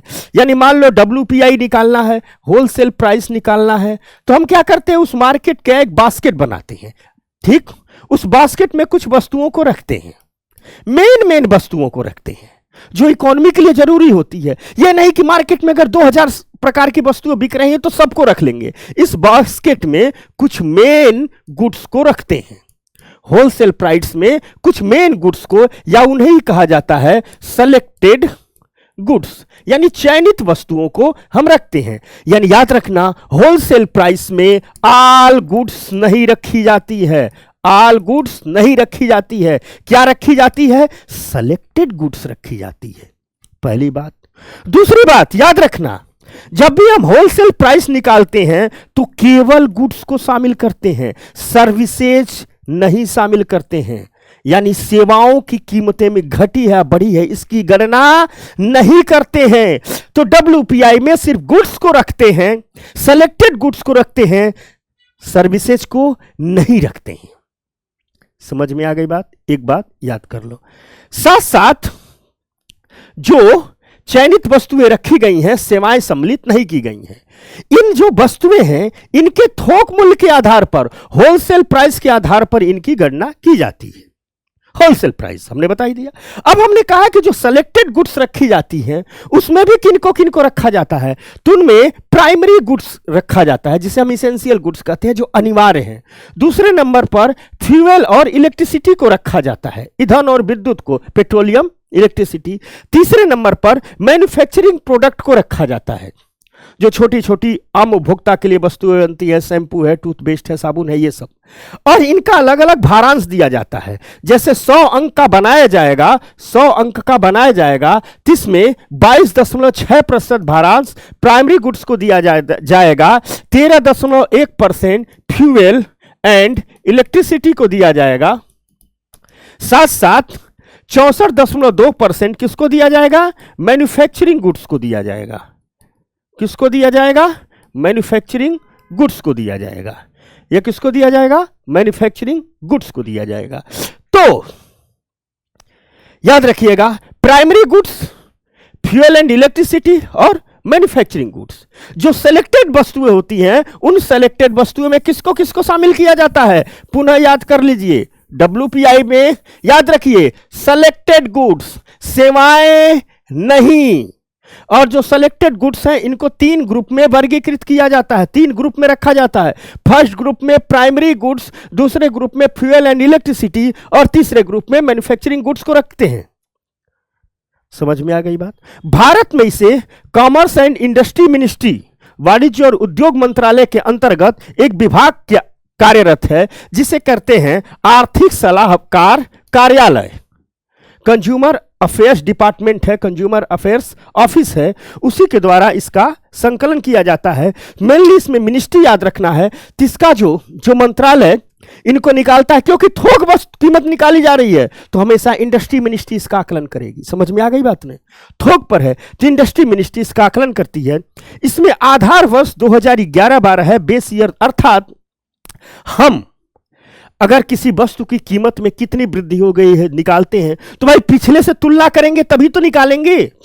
या पेन 2023 में 10% महंगा हुआ है तो किसकी तुलना में, तो उसके लिए बेस ईयर चुना जाता है। अभी जो बेस ईयर है WPI का वह 2011-12 है।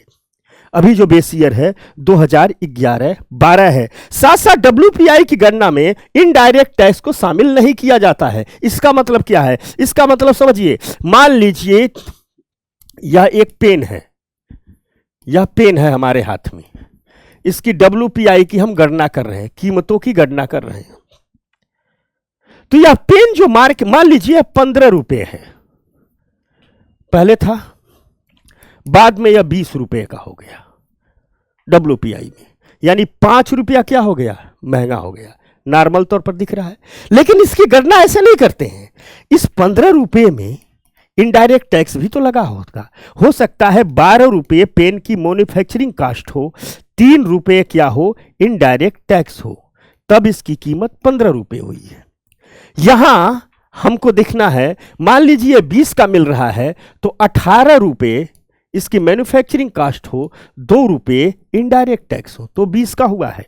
तो हम क्या करते हैं, इसकी जब गणना करते हैं तो इनडायरेक्ट टैक्स पर इसकी कीमत क्या है नहीं निकालते हैं, गणना करेंगे, देखेंगे अच्छा यहां इसकी एक्चुअल प्राइस क्या है, यहां 12 रुपये है, यहां इसकी एक्चुअल प्राइस क्या है, 18 रुपये है, यहां 3 रुपये टैक्स था, यहां 2 रुपये टैक्स है। यानी नॉर्मल तौर पर हमें क्या दिख रहा है, 15 रुपए की वस्तु 20 रुपए की हुई है, यानी महंगाई इन्फ्लेशन कितने की है, 5 रुपए की है। लेकिन ऐसे गणना नहीं करते हैं, हम क्या करते हैं, टैक्स वाला इरेज करते हैं। हम देखते हैं टैक्स घटाने पर एक्चुअल कीमत क्या थी, तो हम देख रहे हैं टैक्स घटाने पर एक्चुअल कीमत 12 रुपये है, यहां टैक्स घटाने पर एक्चुअल कीमत 18 रुपये है, यानी महंगाई कितनी है, 6 रुपये की बढ़ी है। समझ में आ गई बात ने? WPI के आधार पर महंगाई कितनी बढ़ी है, 6 रुपये की बढ़ी है। तो टैक्स को शामिल नहीं किया जाता है, ठीक। और साथ साथ जब भी WPI की गणना करते हैं तो अनऑर्गेनाइज सेक्टर, असंगठित क्षेत्र के उत्पादों को नहीं शामिल किया जाता है, क्योंकि कोई आंकड़ा इसका बेहतर है नहीं। तो ये इंफॉर्मेशन है, याद रखना इसको। असंगठित क्षेत्र नहीं शामिल किया जाता है, इनडायरेक्ट टैक्स नहीं शामिल किए जाते, उद्योग मंत्रालय इसे लागू करता है, ये इनका भारांश है, सर्विसेज नहीं शामिल की जाती हैं। ये है WPI के बारे में बातें। अब अगली बात,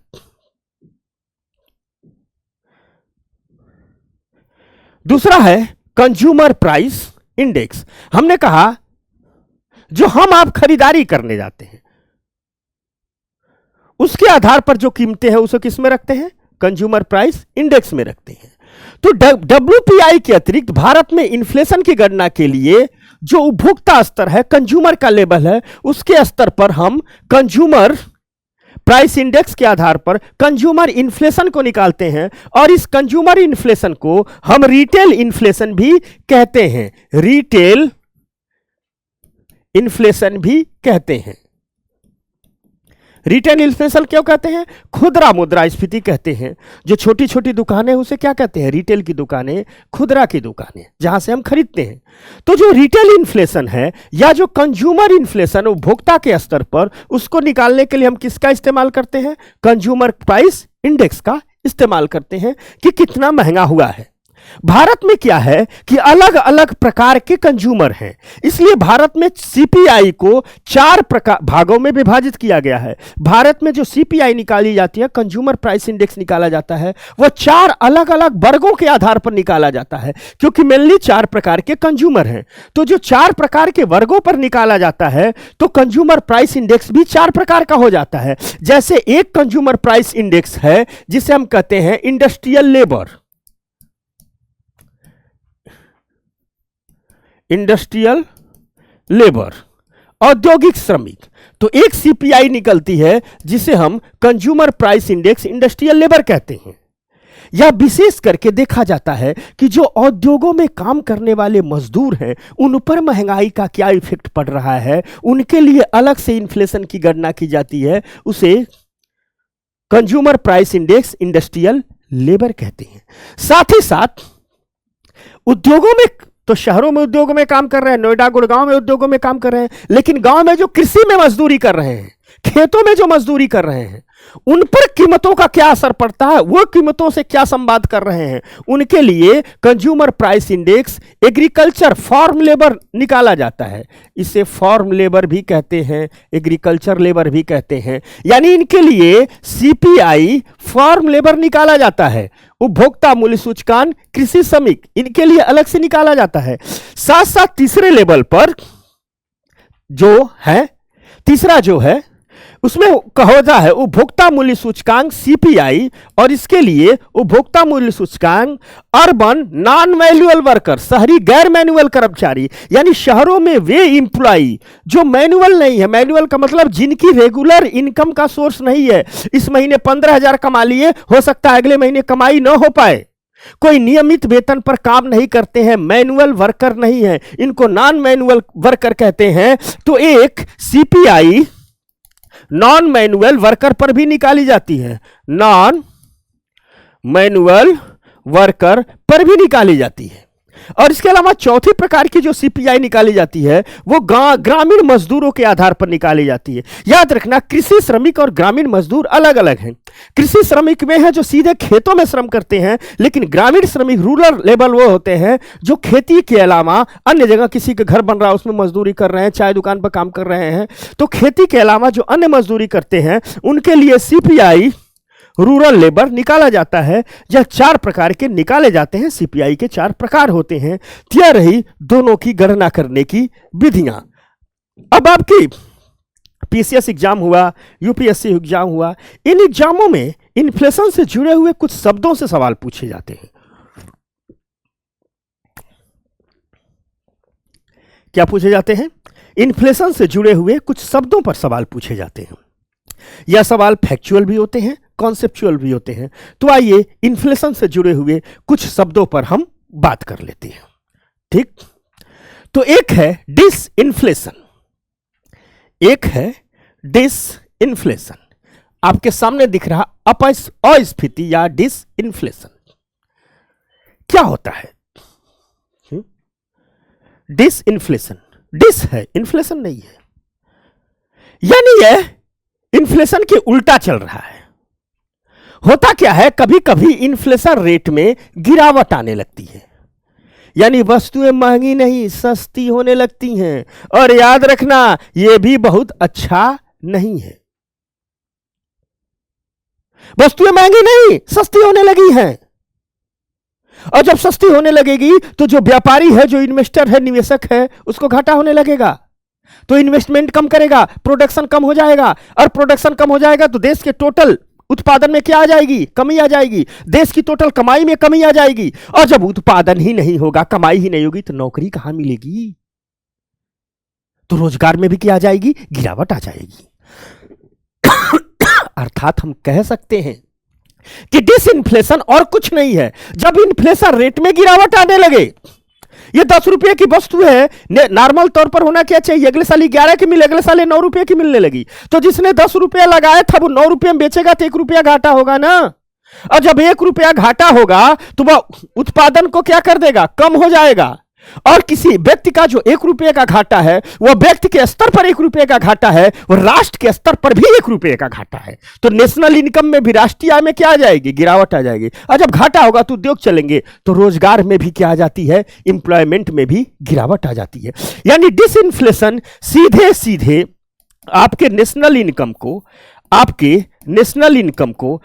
देश के इंप्लॉयमेंट को, ठीक, और आपके देश के टोटल ग्रोथ को क्या कर देती है? कम कर देती है।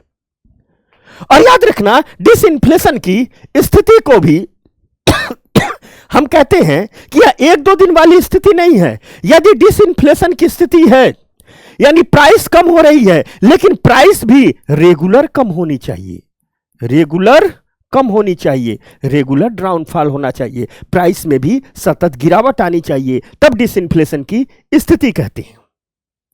और जब डिसइंफ्लेशन की स्थिति लंबी होती है तो देश मंदी की ओर चला जाता है, रिसेशन की ओर चला जाता है, क्योंकि मंदी और कुछ नहीं, उत्पादन में होने वाली गिरावट ही तो रिसेशन कहलाती है।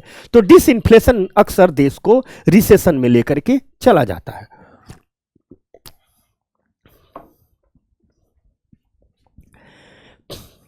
एक है रिफ्लेशन, एक शब्द है रिफ्लेशन। यह क्या है? होता क्या है कि जब कोई देश मान लीजिए मंदी में है या महामंदी यानी ग्रेट रिसेशन में है, कोई देश क्या आ गया? मंदी में है, रिसेशन में है या ग्रेट रिसेशन में है, तो अब वो देश क्या करेगा? उस देश के पास एक ही स्थिति होती है कि वह देश इस मंदी से निकलने के लिए अपने यहां प्रोडक्शन बढ़ा दे ताकि इंप्लॉयमेंट बढ़ जाए। वो क्या करे? वो प्रोडक्शन बढ़ा दे, किसी भी कीमत पर प्रोडक्शन बढ़ा दे, और प्रोडक्शन बढ़ाएगा तो इंप्लॉयमेंट क्या हो जाएगा? बढ़ जाएगा और देश मंदी से निकल जाएगा। तो होता क्या है कि जब कोई भी देश मंदी में पहुंचता है तो वह देश तुरंत अपने यहां ढेर सारे इकोनॉमिक रिफॉर्म लाता है, और इकोनॉमिक रिफॉर्म इसलिए लाता है कि प्रोडक्शन बढ़ा दिया जाए, इंप्लॉयमेंट को जनरेट कर दिया जाए। अब जब वो प्रोडक्शन बढ़ाता है तो अचानक वस्तुओं के मूल्य में कुछ समय के लिए वृद्धि होने लगती है, वस्तुओं के मूल्य में कुछ समय के लिए वृद्धि हो जाती है, और कुछ वक्त के लिए महंगाई आ जाती है, जिसे हम रिफ्लेशन की स्थिति कहते हैं। दुनिया में जो महंगाई आई हुई है उसके कई सारी वजहें हैं, लेकिन उसमें एक वजह यह भी है कि देश ढेर सारे इकोनॉमिक रिफॉर्म लेकर के आ रहे हैं ताकि मंदी से निकल सके। अर्थात मान लीजिए किसी भी देश में मंदी की स्थिति आई हुई है तो जो देश की सरकारें होती हैं कई उपायों का इस्तेमाल करती हैं, मंदी से निकलने के लिए फिस्कल उपायों का इस्तेमाल करती हैं, मंदी से निकलने के लिए मॉनेटरी उपायों का इस्तेमाल करती हैं, और इन फिस्कल उपायों से, मॉनेटरी उपायों से वो क्या करती हैं? अपने देश में प्रोडक्शन बढ़ाती हैं ताकि इकोनॉमिक एक्सपेंशन आए, और इस इकोनॉमिक एक्सपेंशन के दौरान कीमतें बढ़ती हैं, लोगों के पास पैसा पहुंचता है, और जब लोगों के पास पैसा पहुंचता है, कीमतें बढ़ती है क्योंकि लोगों को रोजगार मिल रहा है, तो अचानक वस्तुओं की कीमतें बढ़ती है। इसे हम रिफ्लेशन की स्थिति कहते हैं। यह एक चित्र के माध्यम से मैंने आपको समझाया ताकि याद करने में आपको आसानी हो जाए। एक है इन्फ्लेशनरी गैप, मुद्रास्फीति का अंतराल। यह क्या है भाई? देखो, कहा जाता है कि मान लीजिए किसी देश की सकल मांग अर्थात नेट डिमांड, ठीक, उस देश की अर्थव्यवस्था की उत्पादक क्षमता से अधिक है, जो प्रोडक्शन कैपेसिटी है उससे क्या है? अधिक है। यानी डिमांड क्या है? अधिक है, ठीक, डिमांड क्या है? अधिक है। प्रोडक्शन कैपेसिटी क्या है? कमी है। समझना बात को। तो जब तक यह स्थिति रहेगी, जिस दिन तक हम पूरा नहीं कर पाएंगे, मान लीजिए देश को जरूरत है 100 ऑटोमोबाइल की, सॉरी, देश की नेट डिमांड है कि हम 100 कार बनाएं, हमको जरूरत है 100 कार की, लेकिन जो प्रोडक्शन कैपेसिटी है हमारे पास की, उद्योग हम इतना नहीं लगा पा रहे हैं कि 100 कार की सप्लाई करें, हम बना रहे हैं 80 कारें। तो ये जो प्रोडक्शन गैप है ना, जरूरत है 100 कारों की, बना रहे हैं 80 कारें, खरीदार है 100, मार्केट में 80, तो लोग बढ़ चढ़ के खरीदेंगे, तो अचानक क्या आ जाएगी? इन्फ्लेशन आ जाएगी। और यह इन्फ्लेशन जो तब तक रहेगी जब तक यह गैप रहेगा। गैप क्या है? 20 कारों का। जो देश 80 की जगह 100 कारों का उत्पादन करने लगेगा, यह गैप मिट जाएगा। लेकिन जब तक यह गैप नहीं मिटेगा, इन्फ्लेशन रहेगी। अर्थात नेट डिमांड और प्रोडक्शन की स्थितियों के बीच जब तक गैप रहता है, एक नए किस्म की इन्फ्लेशन आ जाती है, उसको हम कहते हैं इन्फ्लेमेंट्री गैप। जब तक यह गैप रहेगा तब तक इन्फ्लेशन रहेगी, जब तक यह गैप रहेगा तब तक इन्फ्लेशन रहेगी। यानी हमारी प्रोडक्शन स्थिति यहां है, हम यहां खड़े हैं, लेकिन हमारे अर्थव्यवस्था की नेट डिमांड यहां है। इसके बीच का जो गैप है, अगर हम गैप को फुल नहीं करेंगे तो गुड्स और सर्विस की कीमतों में वृद्धि होगी, और इसे ही कहते हैं हम इन्फ्लेशनरी गैप। दूसरी एक स्थिति आती है जिसे हम कहते हैं डिफ्लेशन गैप। दूसरी स्थिति आती है जिसे हम कहते हैं डिफ्लेशन गैप। दूसरी स्थिति को हम कहते हैं डिफ्लेशन गैप, या इसके उल्टा है, दूसरी स्थिति को कहते हैं डिफ्लेशन गैप। मान लीजिए किसी भी देश के प्रोडक्शन की स्थिति ये है और उस देश में डिमांड ये है।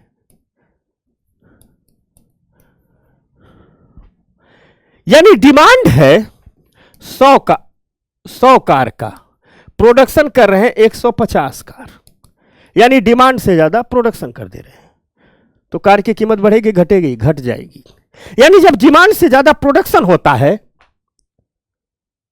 समझना बात को, तो वस्तुओं की कीमतें घट जाती हैं, और यह तब तक घटी रहेंगी जब तक प्रोडक्शन डिमांड के बराबर ना हो जाए। तो इस स्थिति को डिफ्लेशनरी गैप की स्थिति कहते हैं। अवस्थिति में अंतराल को कहते हैं। यह भी रिसेशन की ओर देश को ले जाता है। बार बार आप नाम सुन रहे हैं रिसेशन। यह किस चिड़िया का नाम है? कुछ नहीं है। जब हम बात करते हैं रिसेशन की, तो याद रखना, किसी भी देश में जो टोटल प्रोडक्शन है, इसी को जीडीपी भी कहते हैं। टोटल प्रोडक्शन चाहे वस्तु और सेवा को लगातार 3 तिमाही का 3 क्वार्टर तक, सॉरी लगातार 2 तिमाही तक 2 क्वार्टर, लगातार ठीक 2 तिमाही तक 2 क्वार्टर, अर्थात 6 महीने, अर्थात 6 मंथ। आप लोग कहोगे सीधे सीधे हम 6 महीने इस्तेमाल क्यों नहीं कहेंगे? क्योंकि अर्थव्यवस्था को जो आंकड़े आते हैं वो 3-3 महीने पर आते हैं। तो सरकारें कहती हैं कि यदि किसी देश की जीडीपी में इस जीडीपी में लगातार कितने समय तक? 2 क्वार्टर तक, लगातार कितने समय तक? 2 क्वार्टर तक, 2 तिमाही तक, लगातार 2 क्वार्टर तक, लगातार 2 तिमाही तक उस देश के जीडीपी में अर्थात उस देश के टोटल प्रोडक्शन में लगातार 2 तिमाही तक कमी की स्थिति रहे, यानी ग्रोथ रेट निगेटिव रहे, तो उसको हम क्या कहते हैं? रिसेशन कहते हैं। उसको हम क्या कहते हैं? रिसेशन कहते हैं। यानी 6 महीने तक लगातार उसकी ग्रोथ रेट क्या रहे? निगेटिव रहे। उसकी जीडीपी ग्रोथ रेट क्या रहे? निगेटिव रहे, तो उसे हम क्या कहेंगे? रिसेशन कहते हैं। मंदी और कुछ नहीं। किसी भी देश में लगातार 2 तिमाही तक अगर उसकी ग्रोथ रेट निगेटिव रहे तो उसे क्या कहते हैं? मंदी कहते हैं। समझ में आ गई बात? एक शब्द आप लोग सुनते होंगे, ग्रेट रिसेशन। डिप्रेशन नहीं, ये गलत लिखा है। ग्रेट रिसेशन, ग्रेट विश्व इतिहास में आप लोग पढ़ते होंगे। ग्रेट रिसेशन, महामंदी, यह मंदी का चरम रूप है। जब रिसेशन की स्थिति 2 साल, 4 साल, 5 साल यानी 1 साल से अधिक रहे, जब रिसेशन की स्थिति 1 साल से अधिक रहे तो उसे क्या कहते हैं? ग्रेट रिसेशन कहते हैं। मान लीजिए रिसेशन है, मंदी है, या कब है?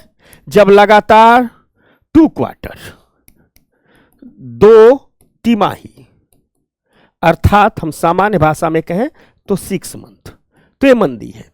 लेकिन यही मंदी की स्थिति 1 ईयर प्लस हो गई, 1 ईयर प्लस हो गई, 2 ईयर हो गई, 3 ईयर हो गई, 4 ईयर हो गई, 5 ईयर हो गई, 10 ईयर हो गई। तो जब यह 1 ईयर प्लस हो जाएगी तो इसे ही हम कहते हैं ग्रेट रिसेशन, महामंदी या महान मंदी। यूरोप में आप लोग विश्व का इतिहास पढ़ोगे तो 1929 से लेकर के 1934 का जो टाइम है, इसे हम क्या कहते हैं? ग्रेट रिसेशन का टाइम कहते हैं। ग्रेट रिसेशन का टाइम कहते हैं। क्यों कहते हैं? क्योंकि ये 5 साल मंदी की स्थिति रही, महामंदी रही, महान मंदी रही, और दूसरे विश्व युद्ध के लिए वही महामंदी बहुत ज्यादा, ठीक समझ में आ गई बात? जिम्मेदार थी। अगर ये महामंदी नहीं आई होती तो तानाशाह प्रवृत्तियों को बल नहीं मिला होता और यूरोप द्वितीय विश्व युद्ध की ओर जाने से संभवतः बच सकता है। अर्थात महामंदी मंदी का एक चरम रूप है, एक ऐसी स्थिति को दर्शाता है जिसमें मंदी की दीर्घकालिक औसत स्थिति बनी रहती है और अर्थव्यवस्थाएं महामंदी में चली जाती हैं। इसे कहते हैं हम महामंदी की स्थिति। साथ साथ एक शब्द आता है जिसे हम कहते हैं ओवर हीटिंग ऑफ इकोनॉमी, अर्थव्यवस्था की ओवर हीटिंग। इसे क्या कहते हैं? इसे कहते हैं, बड़ी मजेदार है। मान लीजिए किसी अर्थव्यवस्था में उछाल की स्थिति है, ग्रोथ की स्थिति है, समझना ऐसी नीतियां सरकार अपना रही, एकदम ग्रोथ की स्थिति आने वाली ही है। अब जो ग्रोथ की स्थिति आने वाली या ग्रोथ इसकी स्थिति आ गई तो उस देश के जो नेट डिमांड है उसमें क्या हो जाएगी? वृद्धि होने वाली है। लेकिन देश के नेट डिमांड में तो वृद्धि हो रही है, लेकिन देश का जो एक्चुअल प्रोडक्शन है, देश में जो एक्चुअल एम्प्लॉयमेंट की स्थिति है, उसमें वृद्धि नहीं हो पा रही है। अर्थात सीधी सी बात है, अगर अर्थव्यवस्था में ऐसी परिस्थितियां हैं कि डिमांड बढ़ने वाली है लेकिन प्रोडक्शन ही नहीं बढ़ पा रहा है, रोजगार, और जब प्रोडक्शन नहीं बढ़ पा रहा है तो रोजगार नहीं बढ़ पाएगा, तो एक समय आएगा डिमांड क्रिएट हो जाएगी, हम सप्लाई नहीं कर पाएंगे। तो जब कोई देश सकारात्मक आर्थिक नीतियां लेकर के आ जाती है, कभी मानी लोगों की, जनता की प्रिय सरकारें आ जाती हैं, कभी वैश्विक स्थितियां ऐसी आ जाती हैं कि अर्थव्यवस्था एकदम बल्ले बल्ले हो जाती है, तो कहते वाह वाह वाह वाह, बहुत जबरदस्त, डिमांड बढ़ने वाली है, सब कुछ हरा हरा होने वाला है।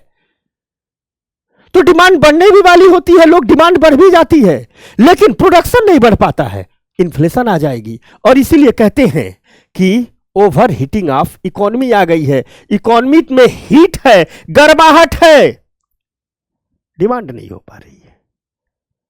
तो सवाल उठता है ओवर हीटिंग ऑफ इकोनॉमी कहते किसे हैं? तो सीधी भाषा में कहें कि जब इकोनॉमी में कुछ सकारात्मक प्रतिक्रियाओं के कारण नेट डिमांड बढ़ने वाली होती है लेकिन उसकी सप्लाई नहीं बढ़ पाती है उस अर्थव्यवस्था की, अर्थात जितनी डिमांड है उतना प्रोडक्शन नहीं हो पाता है, रोजगार उतना क्रिएट नहीं हो पाता है, तो अर्थव्यवस्था की उस स्थिति को हम ओवर हीटिंग ऑफ इकोनॉमी कहते हैं। ठीक उसी प्रकार एक है सप्रेस्ड इन्फ्लेशन, दबी हुई महंगाई, एकदम दबाया है, बेचारी एकदम कुलबुला रही है आगे बढ़ने के लिए, लेकिन दबा के रखे ना, तुमको आगे नहीं बढ़ने देंगे। तो कौन दबाता है? सरकारें दबाती हैं। होता क्या है, कभी कभी मार्केट की स्थितियों के कारण डिमांड, नेट डिमांड बहुत बढ़ जाती है, यानी मार्केट में ऐसी स्थितियां हैं कि नेट डिमांड क्या हो गई? बढ़ गई, लेकिन जो नेट सप्लाई है या नहीं बढ़ पा रही है, अर्थात नेट डिमांड सप्लाई से अधिक हो गई। तो जब डिमांड सप्लाई से अधिक हो जाएगी तो इन्फ्लेशन तो आ जाएगी, महंगाई तो आ जाएगी, लेकिन यहां हम कह रहे हैं कि सप्रेस्ड इन्फ्लेशन है, दबाई गई महंगाई है। इसका मतलब क्या है? हो ये जाता है कि नेट डिमांड बढ़ गई, नेट सप्लाई नहीं हो पाई, तो मार्केट में आ गई इन्फ्लेशन।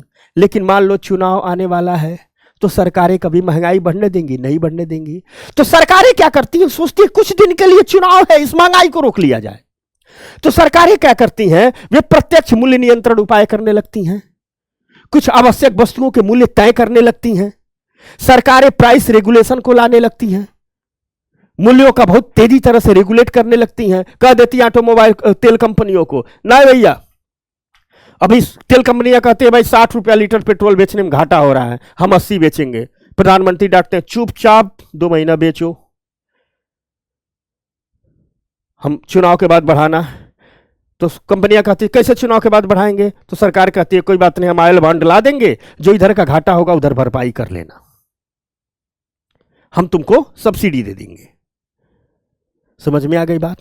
तो यानी सरकार प्राइस को क्या कर रही है? कंट्रोल कर रही है, अपने प्रत्यक्ष मूल्य नियंत्रण उपाय द्वारा, मूल्य विनिमय द्वारा, सीलिंग प्राइसिंग द्वारा उपाय कम कर रही है, यानी महंगाई को दबाई हुई है। इस मतलब इसका क्या निकला? मार्केट की स्थितियां हैं कि वस्तुएं महंगी होनी चाहती हैं, सरकार उसके सर पर बैठी, मारेंगे महंगाई अगर बढ़ी तो सरकार ऐसे दबा रही है।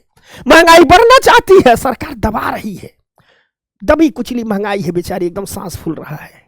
इसी को कहते हैं हम सप्रेस्ड इन्फ्लेशन, दमित महंगाई। एक होती है ओपन इन्फ्लेशन, खुली महंगाई। इसमें क्या होता है कि मूल्य स्तर बढ़ जाता है और कोई भी सरकारी से कंट्रोल करने के उपाय में विफल हो जाती है। अर्थात ओपन इन्फ्लेशन और कुछ नहीं, यदि इन्फ्लेशन में लगातार होने वाली वृद्धि हो रही है, सरकारें लाख को कंट्रोल कर रही है, कंट्रोल नहीं कर पा रही है, तो उसे कह देंगे हम ओपन इन्फ्लेशन। एक होता है मिजरी इंडेक्स। होता क्या है कि हर देश अपने इन्फ्लेशन रेट और एम्प्लॉयमेंट रेट में एक अध्ययन करता है और दोनों को जोड़ करके देश के सामने लाता है, उसको हम कहते हैं मिजरी इंडेक्स। तो मिजरी इंडेक्स में और कुछ नहीं, देश के इन्फ्लेशन रेट और प्लस अनएम्प्लॉयमेंट रेट, इन दोनों को क्या कर दिया जाता है, ऐड कर दिया जाता है और फिर इंडेक्स तैयार किया जाता है। इसे कहते हैं हम मिजरी इंडेक्स। एक शब्द आता है स्टैगफ्लेशन, यही आखिरी शब्द है। एक शब्द आता है स्टैगफ्लेशन, ठीक, मुद्रास्फीति जनित महंगाई। होता क्या है कि जब किसी भी देश में, समझना, मंदी आ जाए, बेरोजगारी आ जाए, साथ साथ उच्च मुद्रास्फीति ये भी आ जाए, हाई रेट इन्फ्लेशन भी बढ़ जाए, यानी देश में एक साथ क्या आ गई, रिसेशन आ गई, देश में स्थिति क्या आ गई, अनएम्प्लॉयमेंट की स्थिति आ गई और देश में हाई इन्फ्लेशन भी आ गया। तो जब कोई भी देश एक साथ मंदी, रिसेशन और बेरोजगारी और साथ साथ महंगाई, इन तीनों से एक साथ जूझता है, तो उसे कहते हैं देश में स्टैगफ्लेशन की स्थिति आ गई है। यह विशेष करके जो हमने बताया था ना कि प्रोडक्शन कॉस्ट के कारण जो महंगाई बढ़ती है, प्रोडक्शन कॉस्ट के कारण, रॉ मटेरियल के कारण जो महंगाई बढ़ती है, उस समय आती है। तो स्टैगफ्लेशन का मतलब क्या, देश में मंदी, बेरोजगारी और महंगाई तीनों स्थितियां विद्यमान है, तो देश स्टैगफ्लेशन की स्थिति से गुजर रहा है। तो यह है दोस्तों महंगाई। प्रीलिम्स एग्जाम के लिए इतनी ही बातें। मुझे उम्मीद है इन्फ्लेशन आपको समझ में आ गया होगा, अच्छा लगा होगा, मस्त लगा होगा, तैयार हो जाएगा। इन्फ्लेशन से एक भी सवाल गलत नहीं होंगे। तो ठीक है, आज की सीरीज में इतना ही, फिर दूसरी सीरीज में आएंगे अपने यूपी पीसीएस के विद्यार्थियों के लिए। तब तक मस्त रहिए, स्वस्थ रहिए, पढ़ते रहिए और अभिवादन स्वीकार कीजिए।